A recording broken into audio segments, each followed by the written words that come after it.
भारतीय वायुसेना की पूर्वी कमांड 15 से 16 दिसंबर को अभ्यास करेगी। इस एक्सरसाइज में असम और पश्चिम बंगाल के छबुआ, तेजपुर, जोरहाट, हाशिमारा एयरबेस शामिल होंगे और सुखोई, रफाल जैसे फाइटर जेट्स के अलावा ट्रांसपोर्ट एयरक्राफ्ट और हेलीकॉप्टर हिस्सा लेंगे।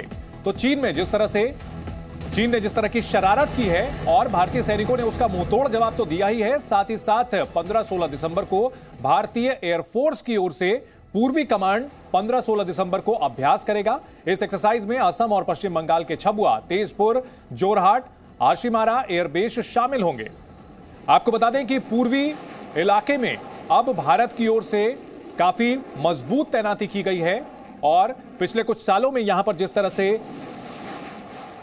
डिप्लॉयमेंट बढ़ाई गई है, इससे चीन काफी बौखलाया हुआ है और इसी वजह से बार बार घुसपैठ की कोशिश करता है, लेकिन इस बार बुरी तरह से पिटा है।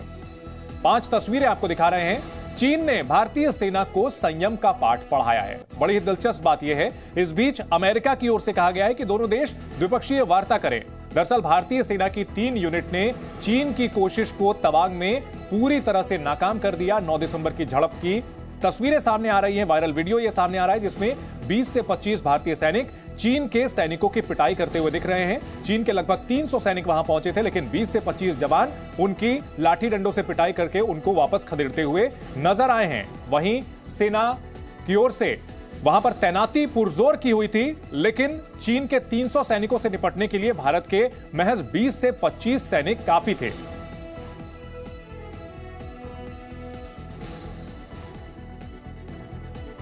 आइए आपको दिखाते हैं कि चीन की यह साजिश किस तरह से भारतीय सैनिकों ने बहादुरी से नाकाम कर दी। दरअसल चेंजओवर के दौरान एलएसी क्रॉस करने की साजिश की गई थी चीन की तरफ से, जबकि सेना की 3 रेजिमेंट जो वहां तैनात थी उसने चीन की इस साजिश को पूरी तरह से नाकाम कर दिया, उन्हें खदेड़ करके बाहर भेज दिया। 300 सैनिक संख्या बल का डर दिखा रहे थे, जबकि भारतीय सेना ने मुंहतोड़ जवाब दिया। चीन की यह कोशिश होती है कि वो चुपके से भारतीय पोस्ट पर कब्जा करने की साजिश रचता है। वो इसके लिए इलेक्ट्रिक बैटन और साथ साथ कटीले तार वाले डंडे लेकर के आता है, लेकिन भारतीय सैनिकों ने लंबी लंबी लाठियों से, डंडों से चीन के सैनिकों को पीट करके पीएलए के इन घुसपैठियों को वापस खदेड़ दिया।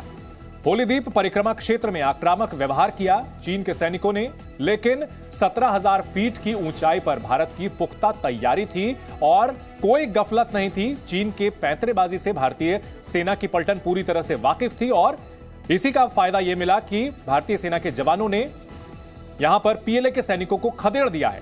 यह वीडियो वायरल हो रहा है जिसमें देखा जा सकता है कि डंडों से भारतीय सेना के जवान पिटाई कर रहे हैं चीनी सैनिकों की। दरअसल एलएसी पर चीन की चालाकी अब उससे खुद उल्टी पड़ रही है। तवांग तनाव पर अमेरिका ने भारत के पक्ष में बयान जारी करते हुए कहा कि एलएसी विवाद पर भारत का रुख सही है। अमेरिका ने चीन की कार्रवाई को आक्रामक और उकसाने वाला भी बताया है। अमेरिका की ओर से कहा गया है कि चीन की तरफ से उकसावे वाली कार्रवाई की जाती है। हालांकि उसने दोनों देशों को द्विपक्षीय वार्ता की नसीहत जरूर दी है, लेकिन साथ साथ यह भी कहा है कि भारत ने सही तरीके से हालात को संभाला है। चीन की आक्रामक नीति है। चीन के से सटे हुए जितने भी देश हैं, समंदर के इलाके हों या फिर जमीन के इलाके, हर जगह उसका सीमा विवाद है और इसकी वजह है चीन का विस्तारवादी आक्रामक रवैया। लेकिन भारत की ओर से जो मुंहतोड़ जवाब दिया जा रहा है, अब सरहदी इलाकों में भारत की ओर से जो इंफ्रास्ट्रक्चर डेवलप किया जा रहा है, इससे बौखलाया हुआ चीन हर बार घुसपैठ करने की कोशिश करता है, शरारत करने की कोशिश करता है, लेकिन उसे मुंह की खानी पड़ती है। आज संसद में एक बार फिर से विपक्षी दलों ने भारत चीन तनाव को लेकर वॉकआउट कर दिया। वॉकआउट के बाद कांग्रेस नेता शक्ति सिंह गोहिल ने सरकार पर सवाल उठाते हुए कहा कि सरकार चर्चा से भाग रही है।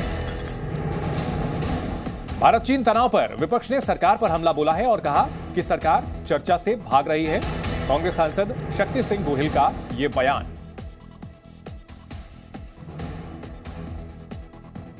तमाम विपक्षी दलों की आज बैठक हुई है और राज्यसभा में फिर वॉकआउट किया है। शक्ति सिंह गोहिल जी, आज आखिर विपक्ष ने क्यों वॉकआउट किया और अब विपक्ष क्या चाहता है? देखिए, हमारी सीधी साधी मांग है कि हम देश की सेना के साथ, हमें फक्र है, हमें नाज है हमारी देश की सेना के ऊपर, पर उसकी सुरक्षा की चिंता भी हमें है। ये वही चाइना है जिसने बिहार रेजिमेंट के 20 जवानों को शहीद कर दिया। ये यही चाइना है जिसके साथ मोदी जी जुला जुल रहे थे, तभी उन्होंने मैप जारी किया और कहा कि इंडिया की टेरिटरी इनकी टेरिटरी है। अब हाथ मिला के आए और यहाँ हाथापाई करते हमारे सैनिकों के ऊपर। इतिहास रहा है इस संसद का, पाकिस्तान के साथ या कभी भी ऐसी समस्या हुई, मंत्री बयान देते हैं, विपक्ष के सवाल सुना जाता है, बहस होती है। हम कहते हैं कि हमारे पास कुछ चीज़ें हैं, हम आपके सामने रखते हैं। आपके एमपी खुद कहते हैं तापिर गाँव कि चाइना हमारी बॉर्डर में घुस आया है, यहाँ ब्रिज बना लिया है, ये कहते हैं। और आप कहते हो सब चंगासी, वो आपका एमपी कहता है कि हमारे लोगों को चाइना उठा के ले जा रहा है, और आप कहते हो कुछ नहीं हो रहा है। तो इसके लिए हम बहस चाहते हैं, क्यों भाग रहे हैं? लेकिन सरकार की तरफ से जो कहा जा रहा है कि कभी ऐसे सेंसिटिव मामलों में बहस नहीं होती है, जवाब ही होता है, वही परंपरा रही। पाकिस्तान के साथ लड़ाई के वक्त इस गृह में बहस हुई, वो सेंसिटिव मामला नहीं था। कल गृह मंत्री जी उस वक्त की हमारी सेना का अपमान करते नजर आए कि उस वक्त ये हो गया वो हो गया, तो उस वक्त भी सेना ही वहाँ पे थी। उस वक्त के हमारे जवानों का अपमान करने का क्या गृह मंत्री को अधिकार था? आइए आपको दिखाते हैं पिछले 5 साल में 3 बार चीन कैसे पिटा है, ये हम आपको आंकड़ों के जरिए दिखाते हैं। डोकलाम भूटान, जून 2017 भूटान सीमा के पास सड़क बनाने की कोशिश चीन की ओर से की गई। ये तस्वीरें आपको दिखा रहे हैं। जून 2017 डोकलाम भूटान, जून 2020 गलवान पूर्वी लद्दाख और 9 दिसंबर 2022 अरुणाचल प्रदेश का तवांग इलाका। जून 2017 में सिलीगुड़ी कॉरिडोर पर कब्जे की साजिश रची थी। वहीं जून 2020 में कमांडर स्तर पर वार्ता के बाद गलवान में वहां पर स्टेटस को मेंटेन किया गया और अरुणाचल प्रदेश के तवांग में यांगसे कैंप पर पोस्ट पर कब्जा करने की कोशिश की गई। जून 2017 में भारतीय सेना ने चीनी सैनिकों को रोका। भूटान और डोकलाम जंक्शन, जो ट्राई जंक्शन है, वहां पर चीन ने घुसपैठ की कोशिश की। सिलीगुड़ी कॉरिडोर पर कब्जे की साजिश थी। 73 दिन तक भारत और चीन की सेना वहां पर डटी रही। भारत ने वहां पर भी मिरर इमेज जो कहा जाता है, जितने सैनिकों की तैनाती चीन ने की थी, भारत ने भी वैसे ही तैनाती की और इसके 2 महीने बाद चीन को वहां से पीछे हटना पड़ा। जून 2020 की बात की जाए तो पूर्वी लद्दाख के गलवान में चीन और भारत की सेना में खूनी झड़प हुई। इस झड़प में चीन के 45 सैनिक मारे गए। हालांकि चीन ने इसे स्वीकार नहीं किया, लेकिन बाद में कई सोर्सेस से यह बात कंफर्म हुई और इस झड़प में भारतीय सेना के भी 20 जवान शहीद हुए थे। महीनों कमांडर स्तर पर वार्ता हुई और इस तनाव को कम करने के बावजूद के लिए चीनी सेना को पीछे जाना पड़ा। दिसंबर 2022 चीन ने सीमा क्रॉस करने की कोशिश की, लेकिन भारतीय सेना ने चीन के पीएलए के जवानों को पीछे धकेला और तस्वीरों में यह सामने आ रहा है कि सैकड़ों चीनी सैनिक थे वहां पर, लेकिन महज 20 से 25 भारतीय सैनिक उनको पीछे खदेड़ने में कामयाब रहे। भारत की ओर से भी डिप्लॉयमेंट बड़े पैमाने पर वहां पर थी, बड़े पैमाने पर सैनिक थे, लेकिन इन सैनिकों को खदेड़ने के लिए उनकी जरूरत नहीं पड़ी, क्योंकि 20 से 25 सैनिकों ने लाठी डंडों से उन्हें हाँक दिया।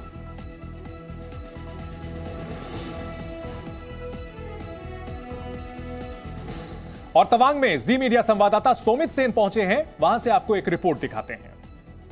देखिए मौसम यहाँ पे मैं मेरे कैमरा पर्सन अल्पन बोरा को बताऊंगा कि ये जो इस जगह पे हम जो है पूरी तरह ये पूरा पहाड़ी इलाका है और यहाँ से अरुणाचल प्रदेश के दूसरे जगह से तवांग तक पहुँचने के लिए सिर्फ एक ही रास्ता है, जहाँ पे सिर्फ सेला पास होके ही जाना पड़ता है। अब सेला पास का जो टोपोग्राफिकली जो लोकेशन है वहाँ पर काफ़ी बर्फबारी होती है, जिस कारण तवांग से भी ज़्यादा बर्फबारी सेला में होती है, जिस कारण से ये रास्ता बंद हो जाता है लगभग। और दिसंबर जनवरी में तो बहुत मुश्किल होता है यहाँ से यातायात करने के लिए।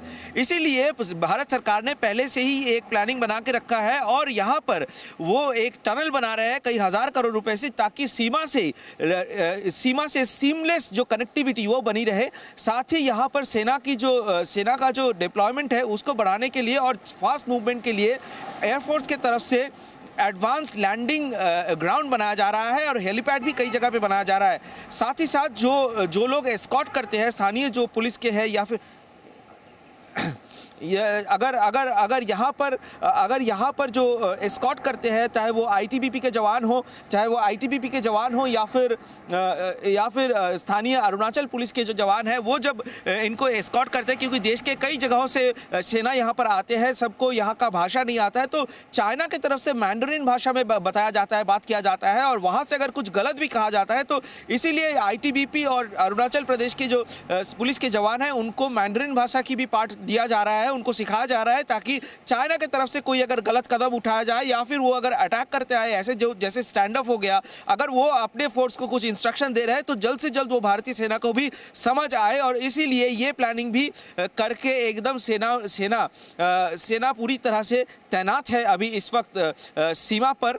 और ये जो मैकमोहन लाइन है, ये तो लगातार कई दशकों से चाइना की तरफ से मैकमोहन लाइन को इनकार किया जा रहा है और अरुणाचल प्रदेश को वो ग्रैब करने की कोशिश कर रहे हैं। तवांग से छोड़ के जो मैकमोहन लाइन का जो इलाका है, ये पूरी तरह इस समय बर्फ के चपेट में चला गया है। हम जिस यहाँ पे जहाँ पे खड़े हैं, यहाँ पे भी कड़ाके की ठंड है। हम और भी आगे जाने की कोशिश करेंगे। ये बर्फ क्योंकि कुछ दिन पहले भी हम जब आए थे, यहाँ पे -20 डिग्री सेंटीग्रेड था और लगभग कमर तक बर्फ थी। वहाँ पर भी ये सेना के जवान वहाँ पे भी तैनात है और इसी मौसम का फायदा उठा के घुसपैठ की कोशिश किया जाता है चाइना की तरफ से, लेकिन वो कभी भी कामयाब नहीं हुआ। जब 1962 में वो हमला कर दिए थे, लेकिन बाद में वो भी पीछे हट गए। उसके बाद से कई दफ़ा ये 2006 से ये प्रैक्टिस शुरू हुआ है कि मैकमोहन लाइन के बराबर एक जो न्यूट्रल एरिया है, सभी अपने इलाके में, चाहे चाइनीज़ फोर्स अपने इलाके में, भारतीय फोर्स अपने इलाके में पेट्रोलिंग करेंगे, लेकिन उस जो नियम है, उस नियम को तोड़ते हुए चाइनीज़ फोर्स यहाँ पे भारत के टेरिटोरी में आने की कोशिश कर रहा है। और जहाँ पे यंगस्टन, जहाँ पे ये घटना घटी है, स्टैंड ऑफ की घटना घटी है, वहाँ पर एक होली वाटर जो बुद्धिस्ट लोग जो है, बुद्धिस्ट धर्म को मानने वाले जो लोग हैं, उनका एक धार्मिक स्थल है। यहाँ पर वो जो बताया जा रहा है सूत्रों से कि शायद चाइना की तरफ से वो होली वाटर जो स्प्रिंग है उसको कैप्चर करने की कोशिश किया जा रहा था और उसी समय भारतीय फोर्स ने उनको रोका और उनको पीछे धकेल दिया। तो तवांग से सौमित सेन की ये रिपोर्ट आपने देखी कि किस तरह से वहां पर पूरी तैयारी देखने को मिल रही है भारतीय सेना की ओर से भी। हमारे सहयोगी कृष्ण मोहन मिश्रा इस खबर पर हमारे साथ जुड़ चुके हैं। कृष्ण मोहन, जिस तरह से यांगसे पोस्ट को कब्जे में करने की चीन के सैनिकों ने कोशिश की और भारतीय सैनिकों ने बहादुरी के साथ उनको पीछे धकेल दिया, चीन को शायद अपना सबक मिल चुका है और इसीलिए अब वो भारतीय सैनिकों को संयम रखने के लिए कह रहा है। देखिए, ये चीन की एक पोस्चरिंग है, क्योंकि उसने आगे बढ़ने की कोशिश की और उसके बाद उसको पिटकर जाना पड़ा। अब वो अंतर्राष्ट्रीय स्तर पर भारत को एग्रेसर दिखाने की कोशिश कर रहा है कि दरअसल हमलावर भारत था, चीन नहीं था। ऐसा उसने गलवान के वक्त भी किया था। जब वो 62 में भारत के ऊपर उसने हमला किया था, तब भी उसने यही कहा था कि दरअसल ये तो भारतीय हैं जिन्होंने आगे बढ़कर हमारे चीन की ज़मीन पर चौकियाँ बनाने की कोशिश की और उसके जवाब में चीन को कार्रवाई करनी पड़ी। तो ये चीन हमेशा करता है, अंतर्राष्ट्रीय स्तर पर अपनी स्वीकार्यता बनाने के लिए और अपनी कार्रवाइयों को छुपाने के लिए इस तरह की हरकतें चीन हमेशा से करता रहा है। ये चीन की राष्ट्रीय नीति का हिस्सा है। जी, कल से आज तक जो चीन ने बयान दिए हैं उनमें से दो ही महत्वपूर्ण चीजें हैं। आगे वो हो सकता है कि इस बारे में कुछ और बयान दे, क्योंकि अब जो कहानी है वो जमीन पर नहीं होगी, वो अंतर्राष्ट्रीय स्तर पर होगी और चीन का जो मीडिया, जो चीन का एक मुखपत्र है ग्लोबल टाइम्स, उसके जरिए होगी। तो आने वाले दिनों में चीन की तरफ से और प्रतिक्रियाएं भी आएंगी। जी बिल्कुल, लेकिन अगर बात की जाए इंटरनेशनल कम्युनिटी की, तो सभी जानते हैं कि अग्रेसर हमेशा चीन होता है, चाहे भारत हो, चाहे ताइवान हो या फिर बाकी दूसरे देशों के साथ जो सीमा विवाद है। सभी को पता है कि चीन की जो विस्तारवादी नीति है ये उसके तहत किया जाता है और अमेरिका का जो बयान आया है ये उसी लाइन में है। कृष्ण मोहन,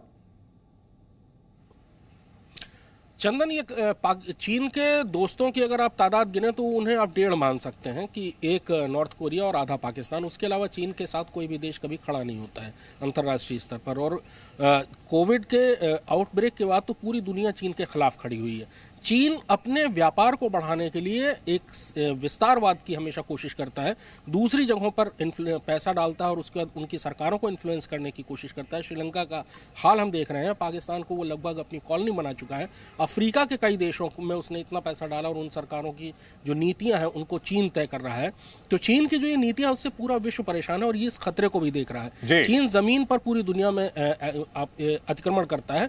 उसके अलावा जो महासागर है, समुद्र है, हिंद महासागर में उसकी हरकतें अलग ढंग से हैं, हिंद प्रशांत क्षेत्र में उसकी हरकतें अलग ढंग से हैं, दक्षिण चीन सागर में वो कोई भी फ्री नेविगेशन का जो सिद्धांत है उसको मानता नहीं है। दूसरे निश्चित तौर पर वो अलग अलग जगह छोटे छोटे फ्रंट खोलता है और कोशिश उसकी ये होती है कि आंख बचा करके पोस्ट पर कब्जा कर लिया जाए और बाद में उसको ऐलान कर दिया जाए कि ये तो भाई हमारी ही टेरिटरी हुआ करती थी। और 1962 से ये स्ट्रैटेजी अपनाए हुए हैं, लेकिन अब भारत की सेना की तरफ से भी मुंहतोड़ जवाब दिया जा रहा है और हर चाल को नाकाम किया जा रहा है। कृष्ण मोहन, बहुत शुक्रिया इस पूरी जानकारी के लिए।